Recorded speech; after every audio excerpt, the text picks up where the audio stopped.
Boa tarde a todos, doutor Márcio, doutor Ivone, doutor Talvani, a todos os presentes. Meu muito obrigado. Realmente é um prazer estar aqui para discutir essa temática. A gente está aberto a ideias novas, novas perspectivas e também encontrar um público aberto a debater noções, como dizia Dom Bosco, né? Pontos de vistas tidas de um determinado ponto. Uma não nega a outra, mas elas podem muito bem se complementar. Calma, por favor.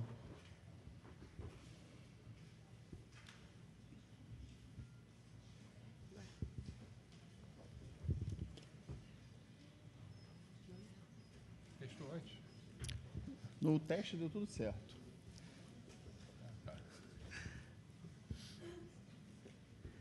Qual foi a ideia nossa? O doutor Márcio fez o convite, dar uma perspectiva geral, porque é muito, assim, o leque é tão amplo que fica difícil de falar de tudo que se precisa e de tudo o quanto já se fez. Então, nós escolhemos algum tema, o que não impede que, ao final, se qualquer pergunta, a gente abre a resposta de forma bem direta e, caso eu não saiba, eu respondo por e-mail posteriormente. A ideia foi trazer retratos e perspectivas da socioeducação no Estado do Rio de Janeiro. O primeiro item que se debateu ao iniciar esse novo trabalho foi ter uma ideia muito clara de onde nós estamos, para onde nós queremos ir e qual é o caminho. E essa pergunta eu levo a equipe a repetir sempre.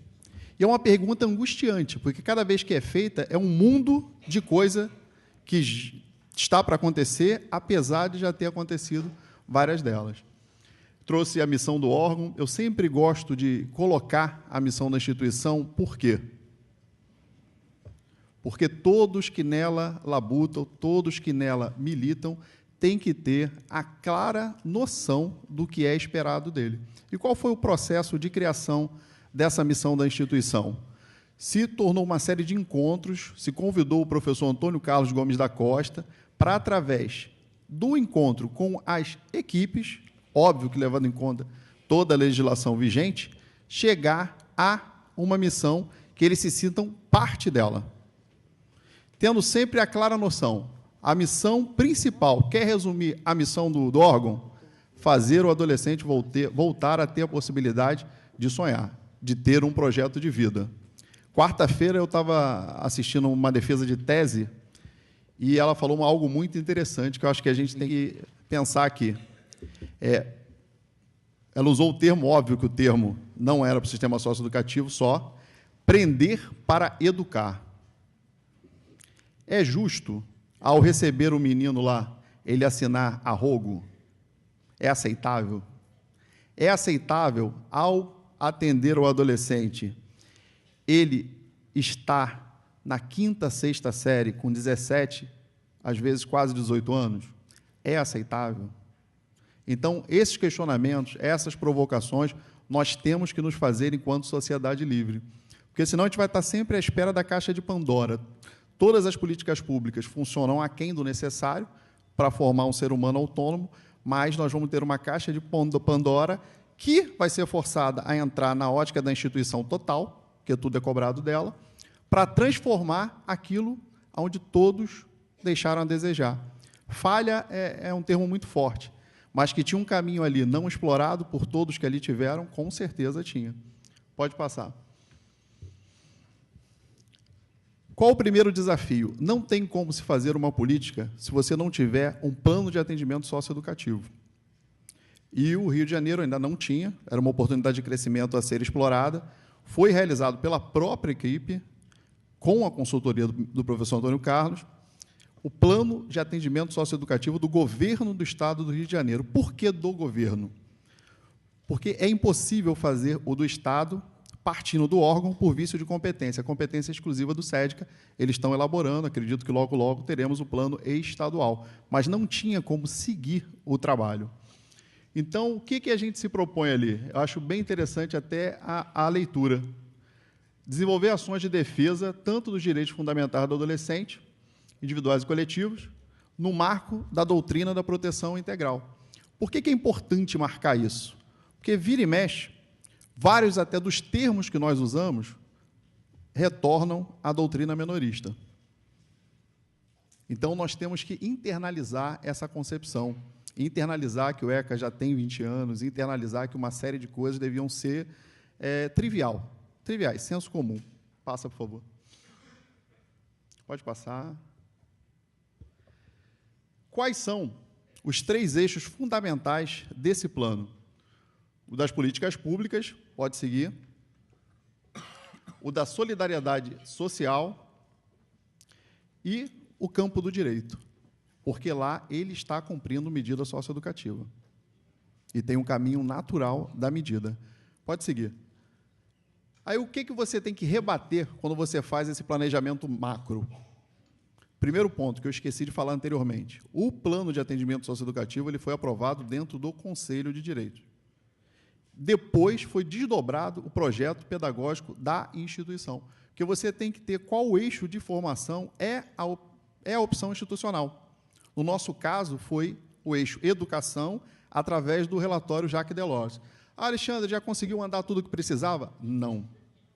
Como eu sempre falo, é uma política em construção e que depende de vários fatores. Mas tem um fator que me angustia demais. Me angustia demais. As demais políticas públicas não se veem como atores protagonistas dessa política pública de socioeducação. Doutor Pinheiro, por favor, prazer de nos compor.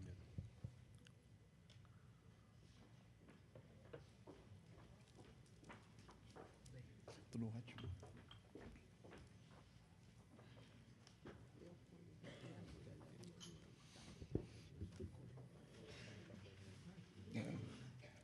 Vai apresentar?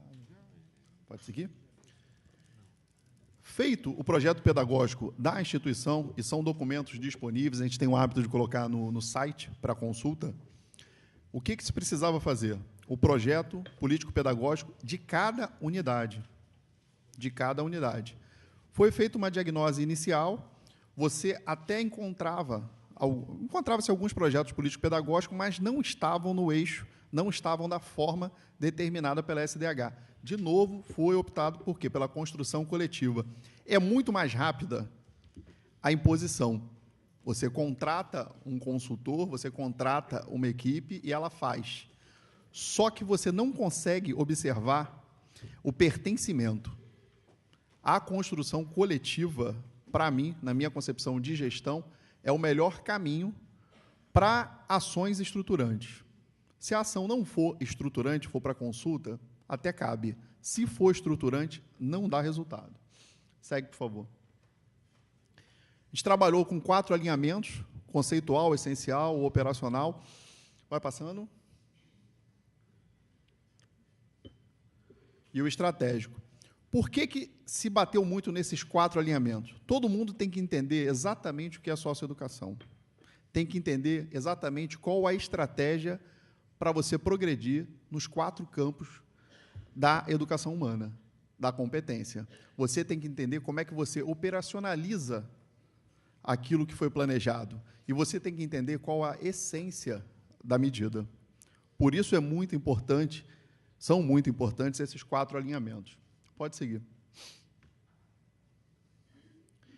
Foi feito um diagnóstico também de como se encontrava o Estado do Rio de Janeiro. E depois foi confrontado com os outros estados da federação. O Rio de Janeiro ele tem a semiliberdade melhor distribuída, e aonde os profissionais se sentem mais à vontade para trabalhar a semiliberdade. E tem também, na contramão dessa distribuição, dessa descentralização, a internação mais concentrada em um determinado ponto. Ela se concentrava toda na ilha, Belfor Roxo e Bangu. Então, se fez um plano de descentralização, obra é algo demorado. Então, você trabalha com as internações na ilha, mas a ideia é ter uma internação, também com internação provisória, por macro-região. Com isso, o que o delegado se propõe, o que ele quer, aonde ele quer chegar com isso? Você realmente ter o Plano Nacional de Convivência Familiar e Comunitária respeitado. Você poder ter uma interação muito maior com a família. Porque hoje, eu acreditar piamente que a família do... Vou citar um exemplo que já não existe mais, de Campos. eu acreditar piamente que a família do menino de Campos, na condição socioeconômica que se mostra, assim, majoritária na instituição, consegue vir semanalmente 2 vezes ao Rio de Janeiro, é negar uma realidade. A família, normalmente, não tem posse para isso. E não é a família que tem que criar posse, é o Estado que tem que levar a socioeducação para a região. Então, foi feito um plano de descentralização, onde você vai ter um no norte e noroeste fluminense, no caso já tem, já foi inaugurado, todos os 25 municípios daquela região para lá já estão cumprindo medida, né, os meninos dos municípios, e você muda a dinâmica. Pode passar. Qual seria essa descentralização? Você leva para lá, leva para o sul fluminense. No sul fluminense, depois vocês vão ver uma foto, já está bastante adiantado. Por acaso, parece conta de mentiroso, mas também são mais 25 municípios. Com a inauguração de julho, 50 municípios, cujos meninos cumpriam medida no Rio de Janeiro, já não vão ter mais que cumprir.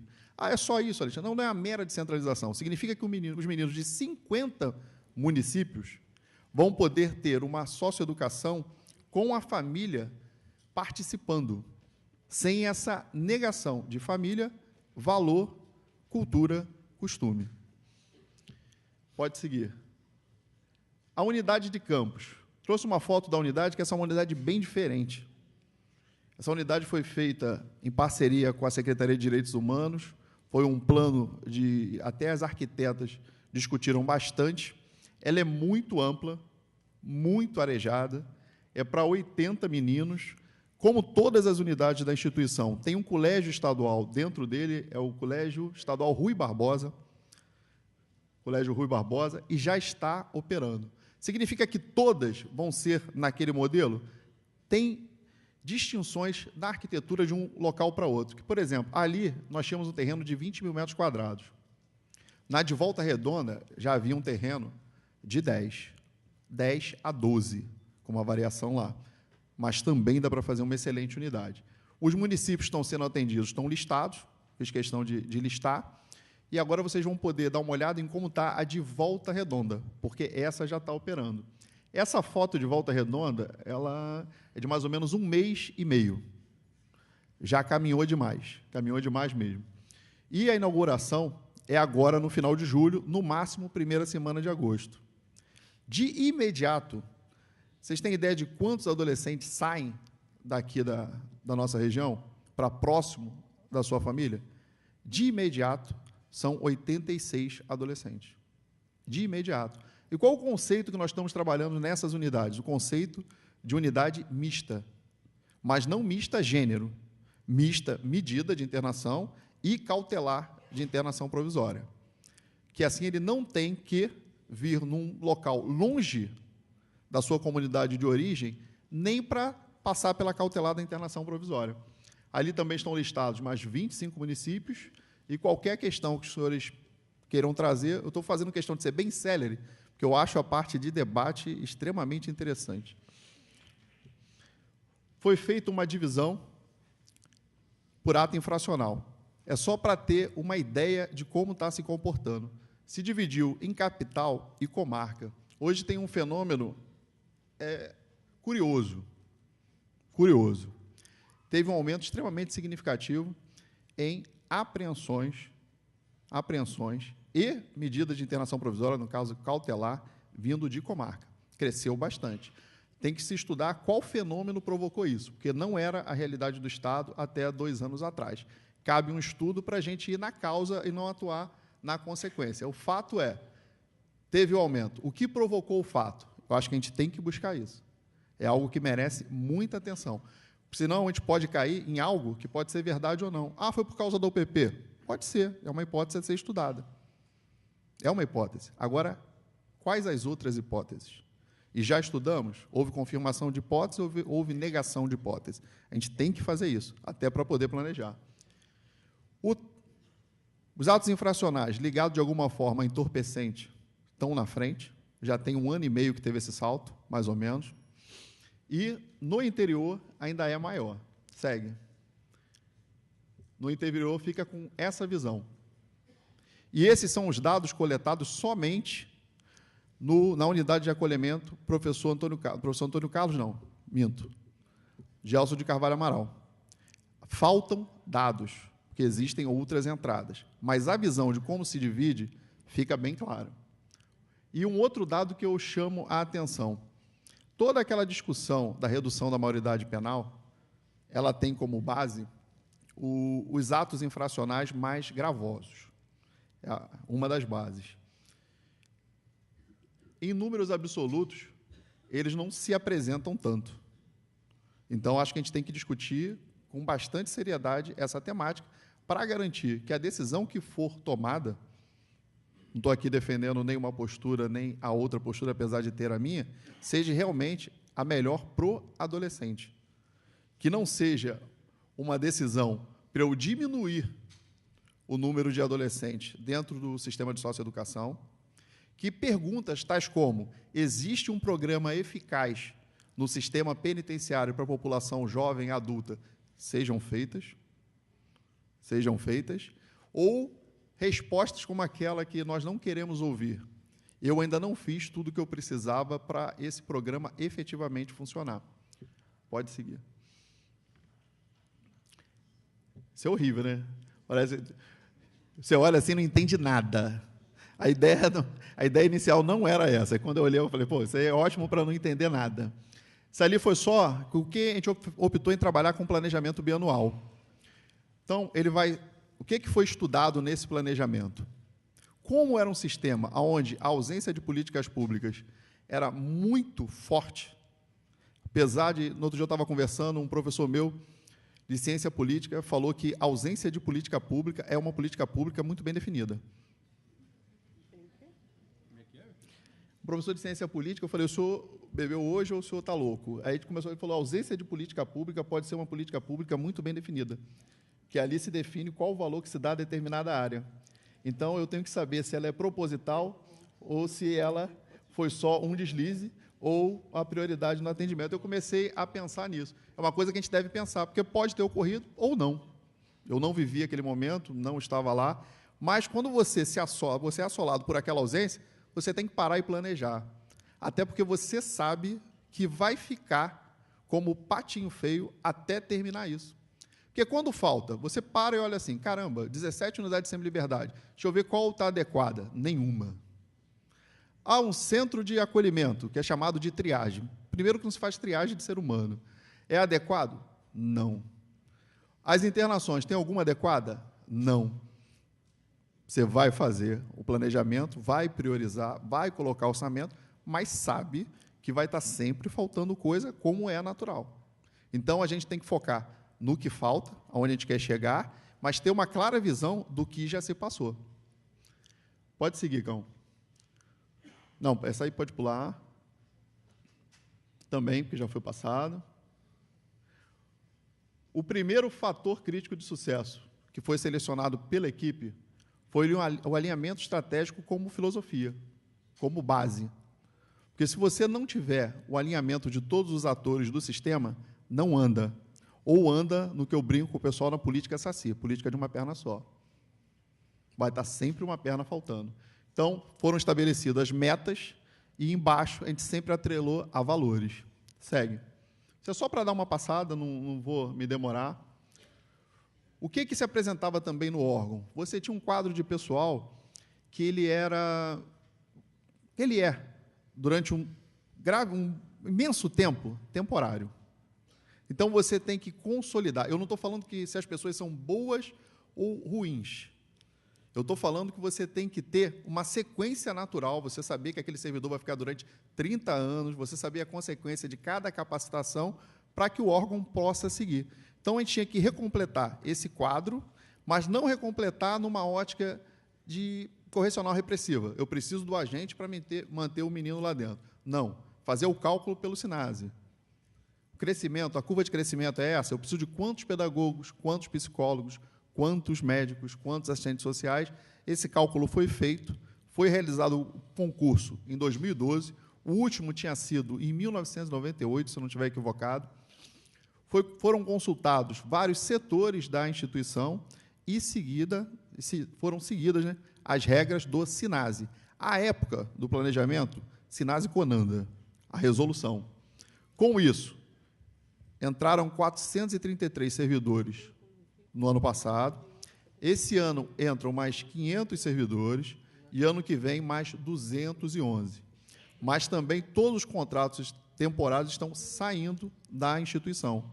E está havendo uma consolidação do quadro profissional do órgão. Mas volto a dizer, tenho imenso respeito pelos temporários que lá estavam, porque existem profissionais excepcionais. Só que, para o crescimento do órgão e da política, você tem que ter esse quadro consolidado. Segue. A regionalização, a gente já falou bastante, todas as metas. Nós estamos com umas 3 licitações, uma para a região serrana, outra para Niterói e outra para a Baixada, estão para sair. O que deve ser licitado agora, até agosto, é a unidade que substitui o Santos Expedito, porque o terreno finalmente foi cedido. Então, ela passa para outra região e aquela entrega ao sistema penitenciário, como é sonho da administração já há muito tempo.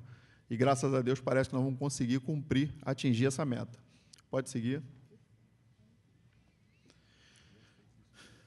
Efetivação de uma metodologia de atendimento. O PIA, com seus erros e acertos, já começou a ser um instrumento válido de trabalho, baseia o trabalho do profissional. Tem várias oportunidades de crescimento ali dentro? Com certeza. Mas agora nós temos um plano escrito para poder sofrer críticas e, com isso, evoluir. Pode seguir. Oportunidade de formação e desenvolvimento do servidor. Eu estava conversando com um grupo de servidores quando a gente estava ainda elaborando o planejamento inicial, e a fala inicial deles foi uma fala muito preocupante, muito preocupante. Todos eles reclamavam da mesma coisa. Ao adentrar na instituição, normalmente, tinham algumas exceções, não houve capacitação inicial. Não houve capacitação inicial. Então, a opção nesse concurso foi ter a capacitação inicial aos moldes da capacitação discutida no Fórum Nacional da Criança e do Adolescente, em parceria com a SDH e Conanda. Então, nós pegamos aquele currículo base e aplicamos na turma que já entrou, fizemos uma série de correções, porque, com certeza, ocorreram críticas e oportunidades de crescimento, e estamos aplicando agora na segunda turma. Na esteira disso, se continuou com a capacitação em serviço, na Escola Paulo Freire, situada na Ilha do Governador.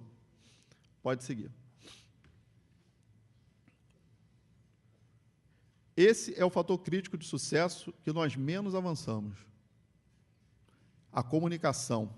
Se avançou, mas é o que me dá mais angústia. Tanto que nós estamos fazendo um replanejamento com a equipe, com o auxílio de um outro ASCOM, porque foi insignificante o que ele avançou. Pode seguir.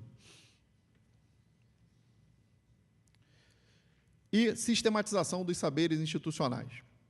Nós criamos uma assessoria de sistematização para começar a registrar a história da instituição, a história da socioeducação. E ali a gente está tendo muito cuidado, os professores de história da própria instituição, para respeitar a história de quem lá já passou. De quem lá já passou. Porque, com certeza, em outros períodos, muitas coisas boas foram feitas, outras talvez faríamos de forma diferente, mas esse respeito está sendo levado muito em conta e vai se começar a publicar uma série de itens sobre a vida do Degase. Pode seguir. Pode seguir. Queria deixar com vocês, a título só de provocação mesmo, um vídeo que foi filmado e roteirizado pelos próprios adolescentes, para fechar essa contribuição inicial e para nós ouvirmos quem verdadeiramente importa, eles. Então, por favor.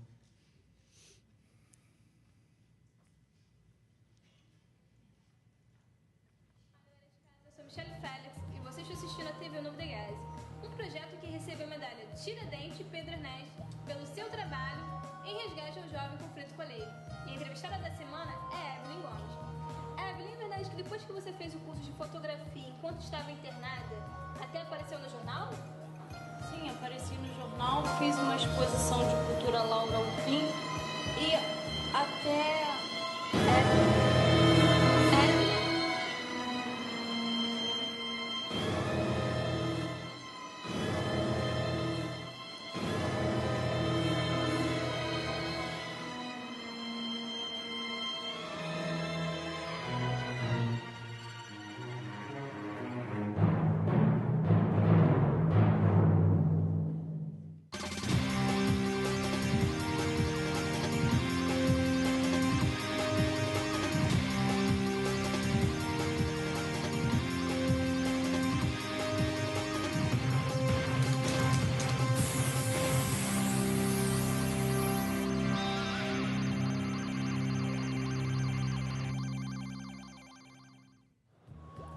Por sorte, ainda temos tempo para discutir esse assunto. Então, dedicamos este programa para falar sobre um assunto que pode fazer diferença na vida do jovem.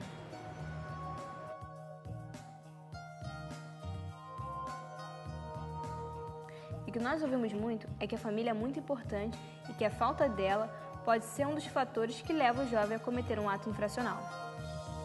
São os pais que são obrigados a trabalhar, eles não têm também o tempo necessário para cuidar, acompanhar o crescimento dos filhos, entendeu?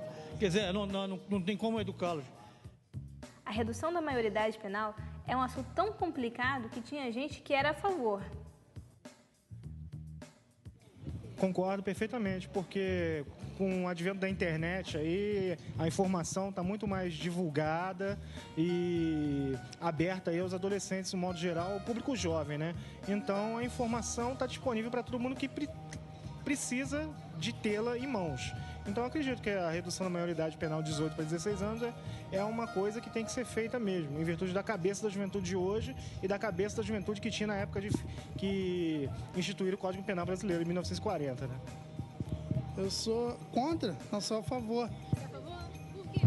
É porque tem um montão de moleque novo aí fazendo um montão de besteira aí. Devia ser até 14. Por quê? Se sabe o que está fazendo, por que pode praticar o crime e ficar por isso mesmo? Não é verdade? Eu sou a favor? Sou a favor. Por que você é a favor? Minha querida, se 16 anos ele pode votar, eu acho que se ele pode roubar, ele tem que assumir os seus atos, concorda? Ele tem que pagar, acho que ele tem que pagar, como qualquer outro. Você acha que ele indo para o sistema penitenciário, ele vai se recuperar, ele vai se tornar um cidadão? Aqui fora ele vai se recuperar? Então, é isso que eu quero, porque desde o momento que a pessoa pode votar com 16 anos, por que ele não pode ir preso? Tinha pessoas que eram contra a ideia de reduzir. Sou contra. Por que você é contra? Contra porque o problema não está na idade, né? O problema está na aplicabilidade da lei penal.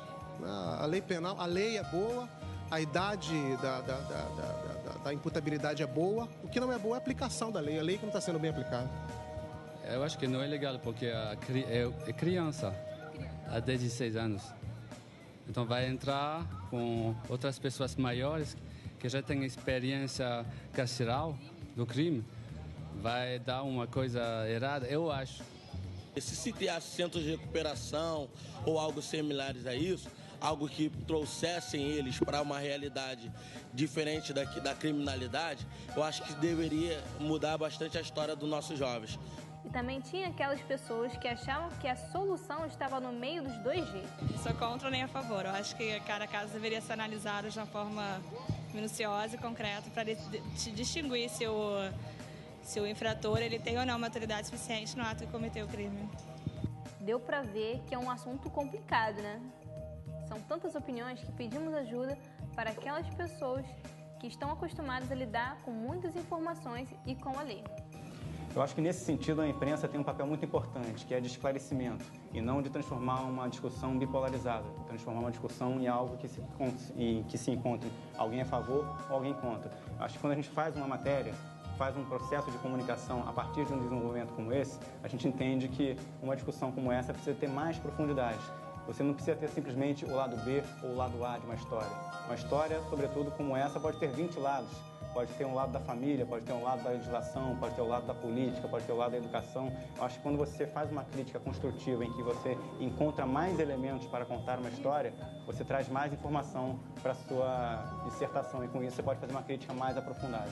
Eu acho que a imprensa tem sim um papel muito importante para fazer com que uma discussão como essa não se transforme em algo entre um fator A e um fator B, e sim se torne algo em que a sociedade tenha que se envolver para entender melhor.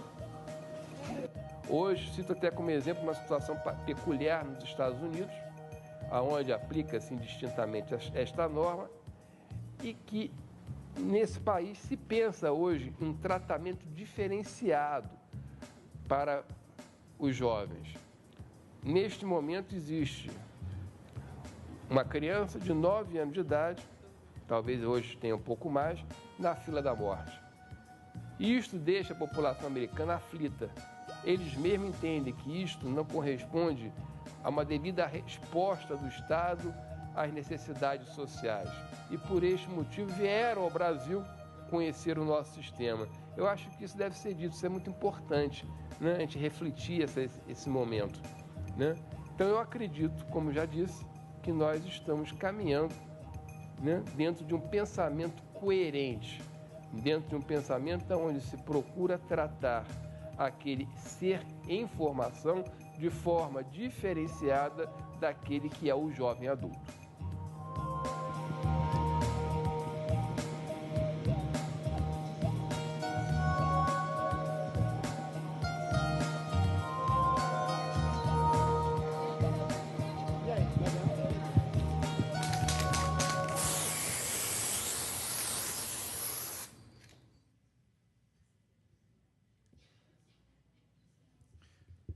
Agradeço a todos no momento do debate, qualquer dúvida ou esclarecimento.